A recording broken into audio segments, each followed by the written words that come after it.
Fala pessoal, vocês estão no canal Sávio Explica e o jogo de hoje é As Torres de Arcanos. As Torres de Arcanos é um jogo de dois autores brasileiros, Daniel Alves e Eurico Cunha, jogo de 2019.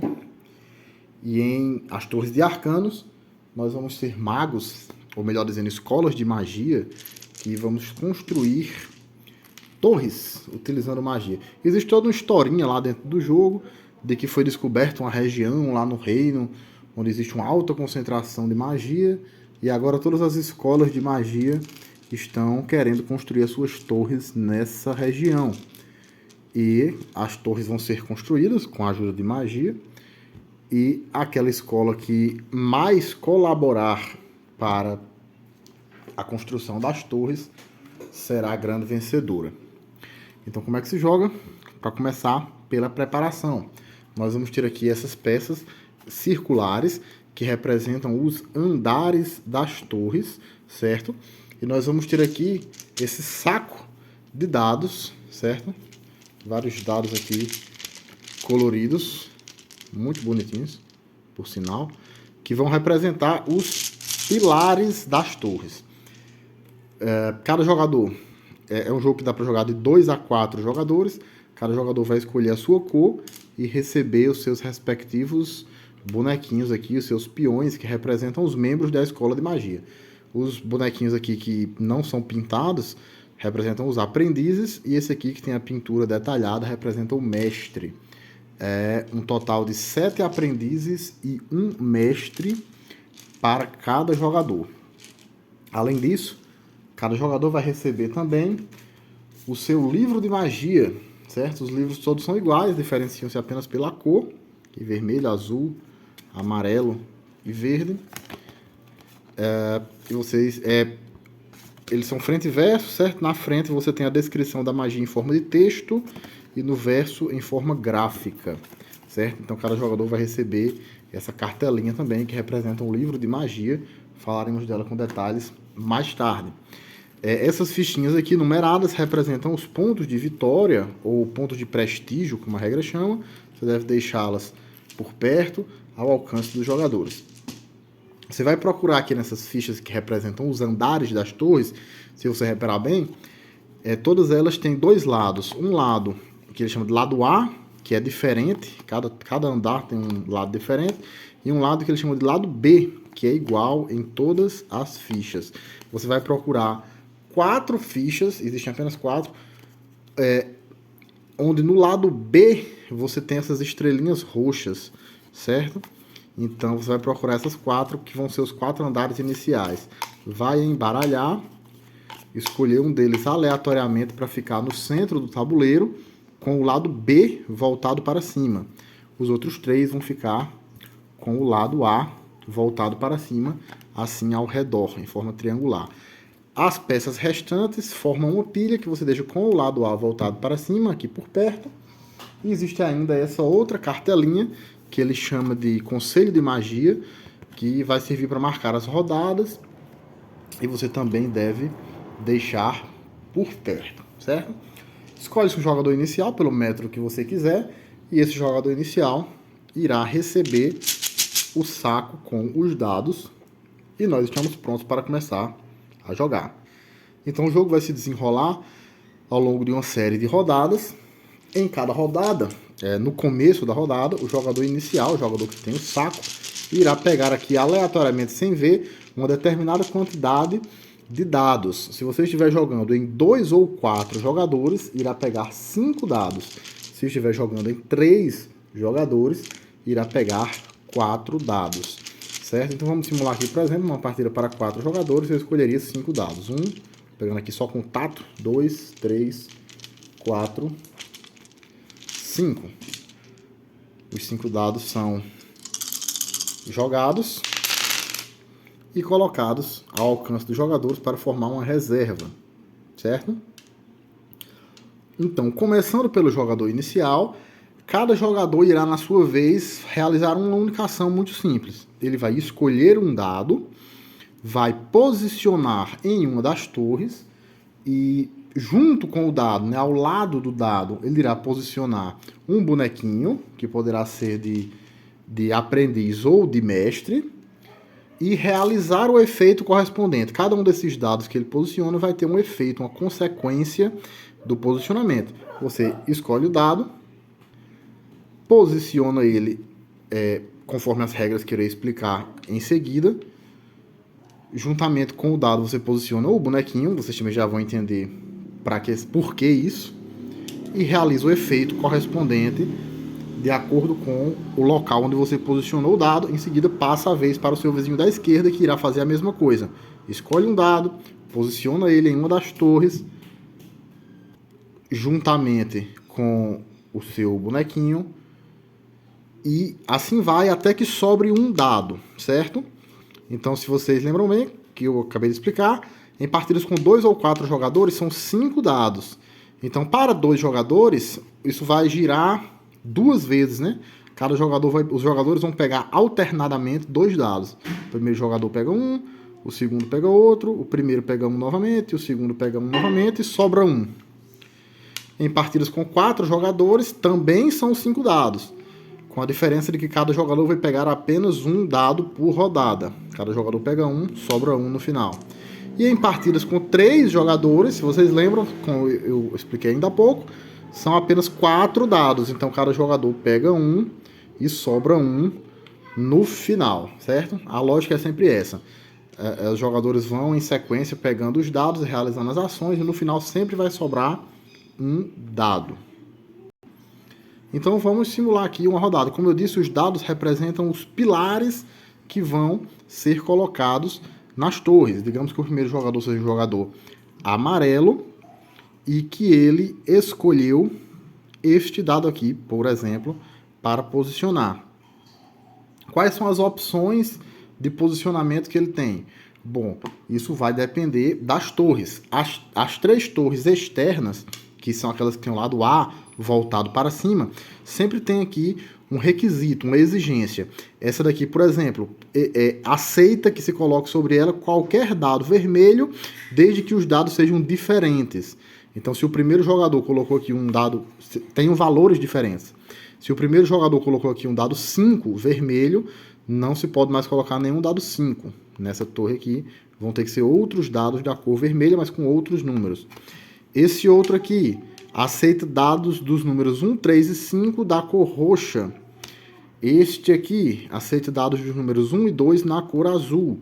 Então, as torres externas sempre vão ter uma exigência de dados, tanto quanto ao número, quanto à cor, certo? Existem alguns que, como essa aqui, por exemplo, que aceitam dados de qualquer número, desde que sejam de uma determinada cor, e desde que não se repita o valor, não se repita o número do dado, tem que ser sempre diferente. Existem alguns aqui, deixa eu ver se eu encontro para mostrar, existem alguns que aceitam dados de 2 cores diferentes. Por exemplo, esse aqui aceita dados de números 6 e 5 nas cores vermelho ou amarelo, e assim por diante. Já a torre central, ela é a torre coringa. Você vê aqui que ela tem um símbolo multicolorido, quer dizer que ela aceita qualquer dado de qualquer valor. Então, digamos que o jogador amarelo seja o primeiro, ele escolhe colocar o dado nessa torre aqui, digamos, é um dado vermelho, essa torre aqui aceita dados vermelhos, ele coloca o dado e junto ao dado coloca o bonequinho, coloca o peão, o aprendiz dele. Esse peão serve para identificar quem foi que colocou aquela torre.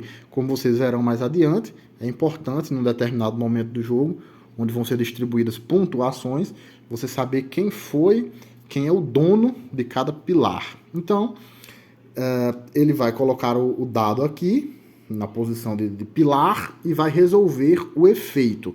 Quais são os efeitos? Bem, nas torres laterais existem 3 efeitos diferentes. Vamos explicar aqui do mais simples para o mais complexo.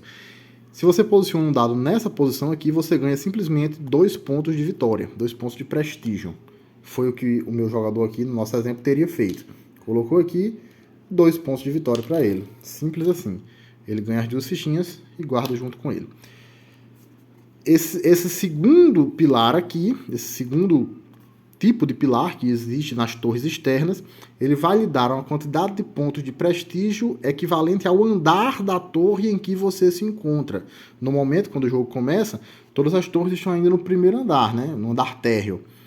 Mas, como vocês verão, as torres vão crescendo aqui, né, para cima e vão surgindo mais andares.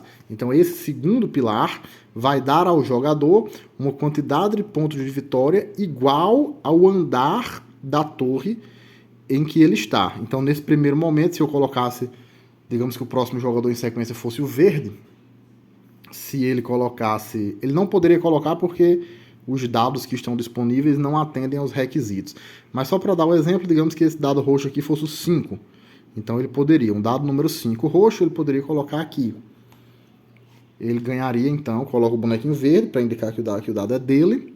Ele ganharia então 1 ponto de vitória, porque nós estamos por enquanto no primeiro andar.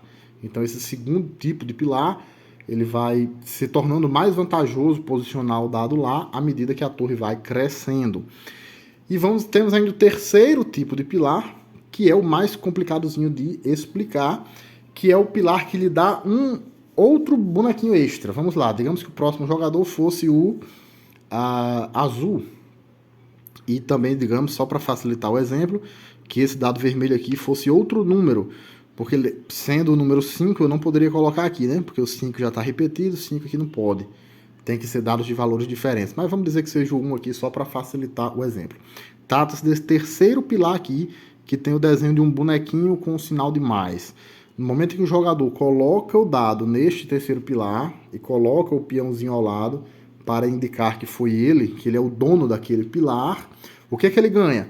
Ele ganha o direito de imediatamente pegar um outro peão da sua reserva, e ele pode posicionar imediatamente esse peão em 2 lugares diferentes. A primeira opção, o primeiro ponto onde ele poderá colocar esse peão extra não, né? O peão que ele já tem na sua reserva normalmente, mas ele ganha o direito de posicionar novamente na mesma rodada.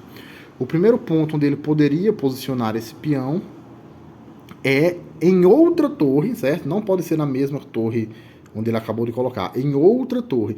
E ele posiciona no lugar do pilar. Eu gosto de brincar dizendo que o bonequinho se transforma num pilar humano. Ou seja, no lugar do espaço aqui ser ocupado por um dado, como aconteceria normalmente, ele vai ser ocupado por um bonequinho mesmo, por um peão. O peão vai ficar ali fazendo, às vezes, como eu digo, brincando, de pilar humano, segurando a laje com a cabeça. E para que serve colocar esse bonequinho, esse pilar humano em outra torre? Bom, ao colocar o bonequinho lá, você não recebe o bônus correspondente, certo? Aquele bônus correspondente, que é o que eu estou explicando aqui nesse momento, você recebe quando coloca o dado, certo? Quando você coloca esse peão extra que você ganha, você não recebe o bônus correspondente.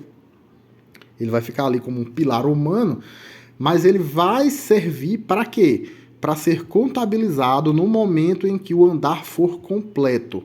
Vocês vão ver daqui a pouco que sempre que você constrói os 3 pilares de um andar,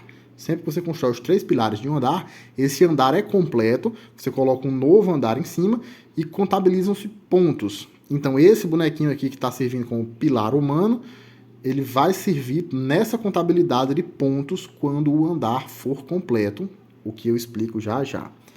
O segundo lugar onde o jogador pode colocar esse bonequinho extra que ele ganha, tudo isso que eu estou explicando está dentro dessa terceira ação possível, né? É o bônus que você ganha quando posiciona um dado nesse pilar aqui. Esse pilar que tem o desenho de bonequinho. Primeiro, você ganha um bonequinho extra que pode colocar em outra torre para servir como pilar humano, como eu digo brincando. Ou, a segunda opção de lugar onde você pode colocar o bonequinho é no seu livro de magia. Então vamos explicar como é que funciona o livro de magia. No nosso exemplo aqui, o jogador azul ganhou o direito a esse peão extra ao posicionar um dado de número 1. Então, se ele quiser colocar o peão extra no livro de magia, ele irá colocar sobre a magia número 1. Você vai colocar o seu aprendiz aqui, o seu bonequinho, sempre sobre a magia de número correspondente ao dado que você jogou, o dado que lhe deu o direito de ganhar aquele peão extra, aquele bonequinho. Então, no momento em que você posiciona, deixa eu afastar aqui os dados só para o enquadramento pegar. No momento em que você posiciona o bonequinho aqui sobre essa magia, você aprendeu a realizar aquela magia.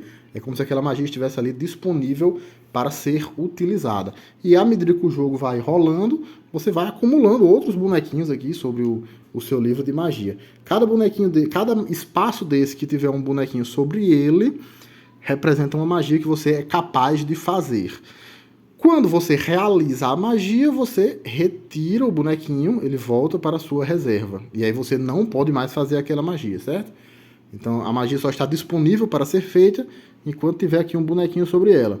Quando você gasta ela, quando você realmente realiza a magia, você tira o bonequinho, ele volta para a sua reserva e você não pode mais fazer aquela magia enquanto não voltar a colocar um bonequinho ali em cima, certo?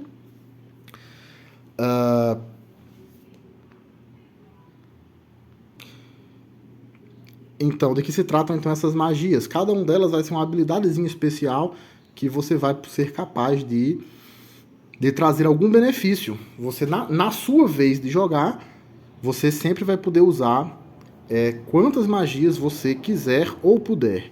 Lembrando sempre que você só pode usar a magia quando ela tiver com um bonequinho sobre ela. Depois que você usa, você tira o bonequinho e deixa de poder usar aquela magia.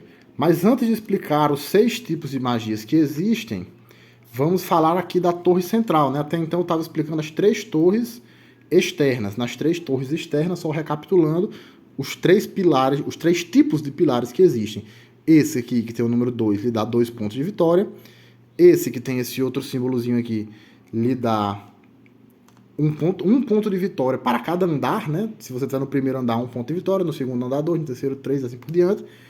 E esse terceiro e último, é isso que eu acabei de explicar. Tudo isso que eu acabei de explicar. Você vai ganhar um peãozinho extra que você pode colocar no seu livro de magia para, assim, aprender a fazer uma magia. Aquela magia fica disponível para você posteriormente.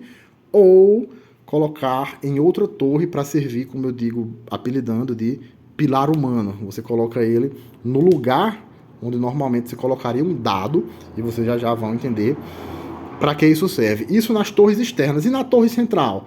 Na torre central, todos os 3 pilares produzem aquele mesmo efeito deste pilar aqui, certo? Aquele terceiro e último que eu expliquei, de lhe dar um peão extra que pode ser colocado no livro de magia ou pode ser colocado em outra torre. É como se na torre central todos os 3 pilares fossem desse último tipo aqui, certo?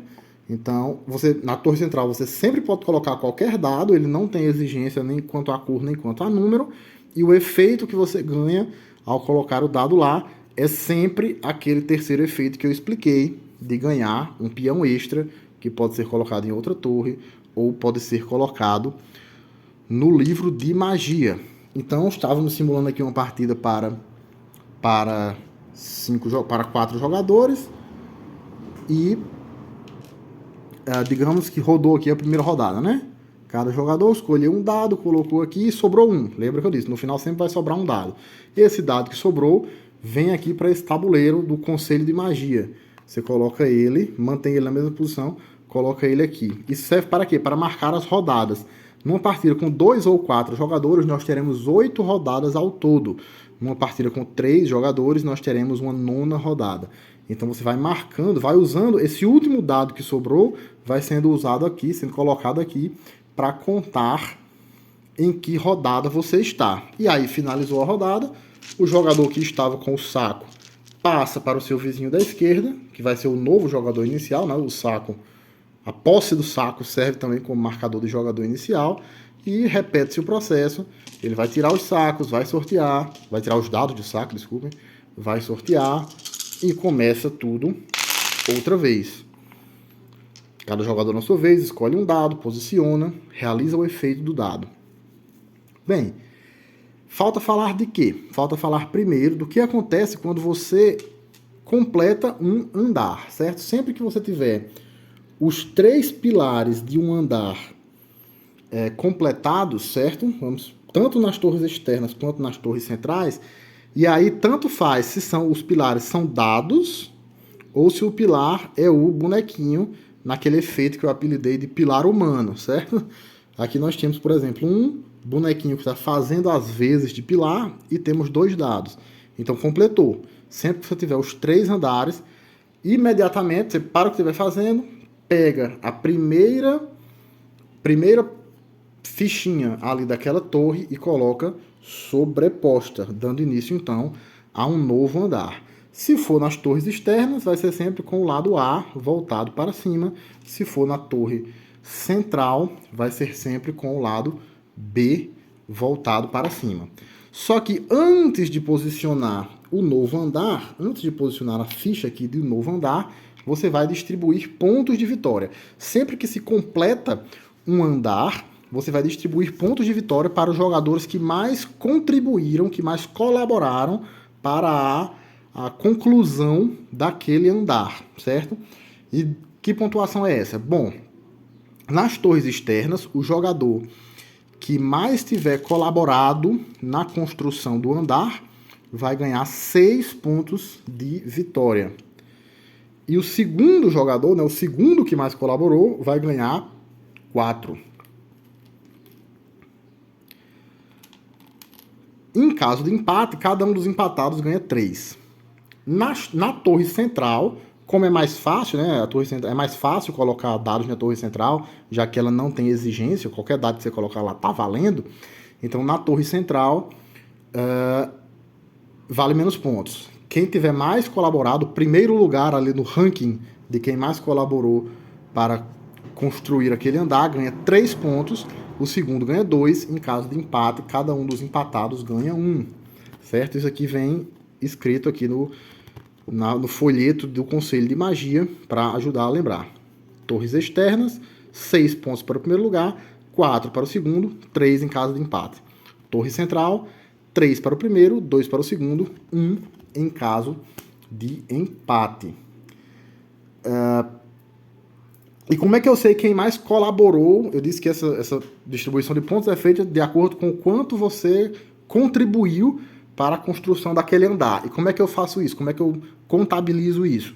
Bom, lembra que eu disse que sempre que se constrói um pilar, você deve colocar o bonequinho ali ao lado para indicar que o pilar é seu, né? Que foi você quem construiu. Pois bem, cada bonequinho de aprendiz que você posiciona vai valer 1 ponto.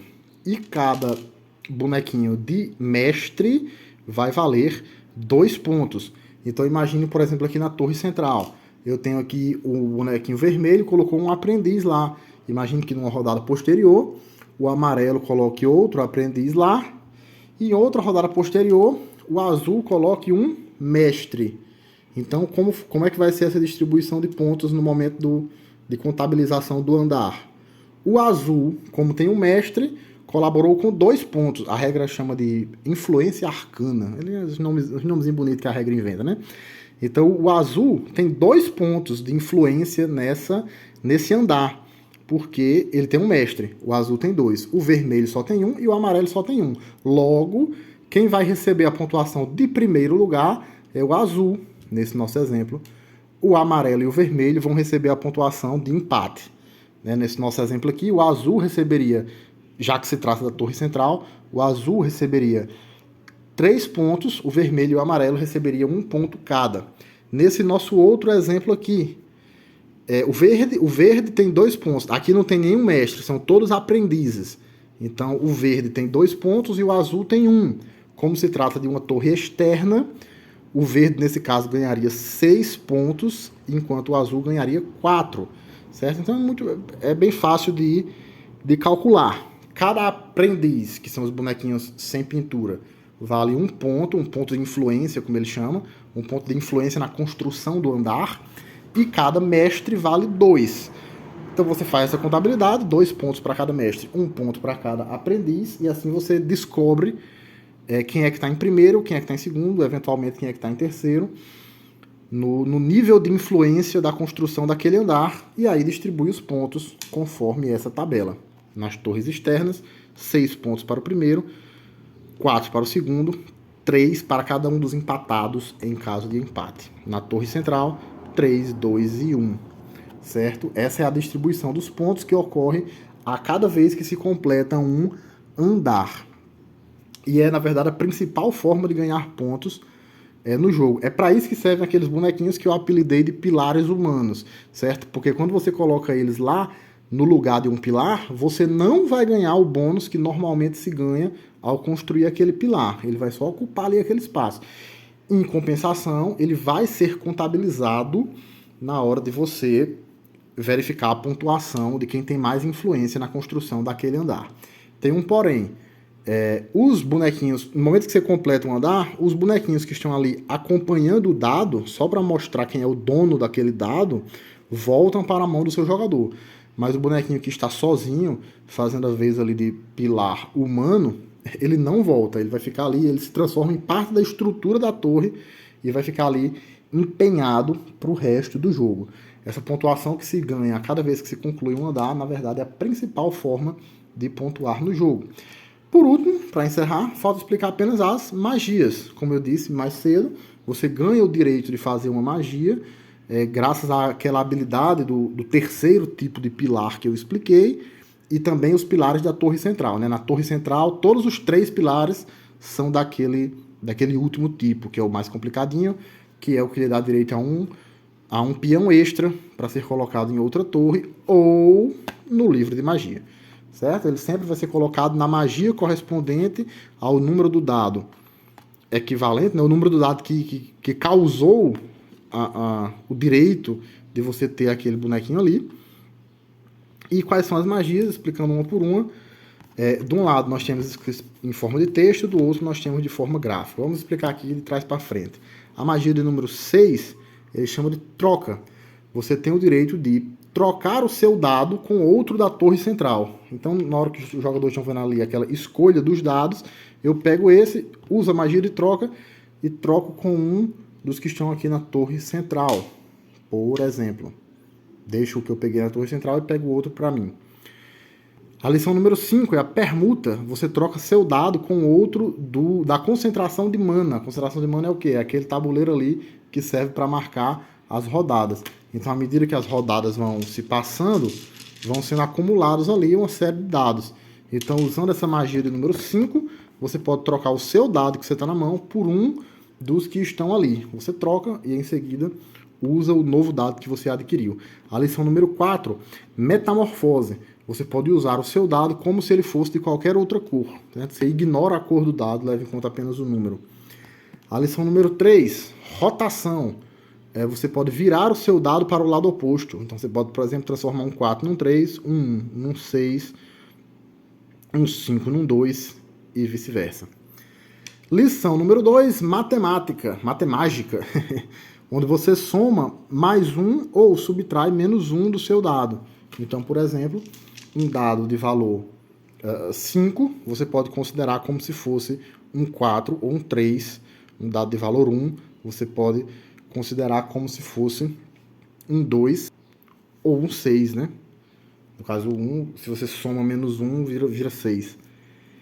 E por último, nós temos a lição de número 1, que é a lição de manipulação, onde você pode é o mais poderoso. Você pode realizar qualquer um das outras 5 magias, certo?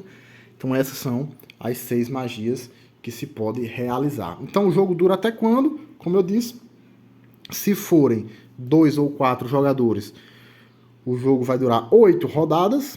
Se forem 3 jogadores, o jogo dura 9. Ao final dessas rodadas, a gente vai contar pontos, que são os pontos de vitória, pontos de prestígio, como a regra chama, que foram acumulados pelos jogadores ao longo das rodadas. E além disso, existe também uma distribuição de pontos final, que é a seguinte: você vai atribuir pontos para as torres incompletas, certo? Aquelas torres que ficaram pela metade, que os jogadores não chegaram a concluir quando o jogo acabou, elas vão ser pontuadas da mesma forma que a torre central é pontuada ao longo do jogo. Ou seja, 3 pontos para o primeiro colocado, 2 para o segundo e 1 para cada um dos empatados em caso de empate, certo? Isso é no final da partida, ao pontuar as torres incompletas, aqueles andares de torre que ficaram por completar quando o jogo acabou. Você vai atribuir pontos a todas elas, como se fosse a pontuação da torre central ao longo do jogo.